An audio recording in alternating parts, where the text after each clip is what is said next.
नमस्कार मंडळी, पुन्हा एकदा मिनी ब्लॉगमध्ये स्वागत करते. या ज्या वस्तू मी तुम्हाला दाखवते या आठवडी बाजारातून घेतलेल्या आहेत. याच्यामध्ये आपण चपाती ठेवू शकतो, याला टोपली असे गावी म्हणतात.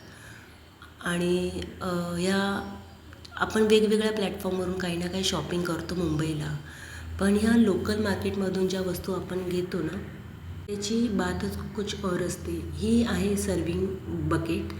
आपण हॉटेलमध्ये गेल्यानंतर तडका डाळ वगैरे याच्यातून आपल्याला दिली जाते. तर ही देखील मला इथे गावीच भेटली आहे, त्यामुळे मी घेतली. खूप अशी क्यूट अशी सुंदर ही बकेट आहे आणि हेच आता मी याचा स्पेशल ब्लॉग देखील बनवला होता. तर या तिन्ही वस्तू फार जुन्या युनिक वाटल्या मला आणि या मी घेऊन जाणार आहे. मला जुन्या वस्तू फार आवडतात. जुन्या आणि ट्रॅडिशनल वस्तू जशा मला मिळतात तशा मी त्या खरेदी करते.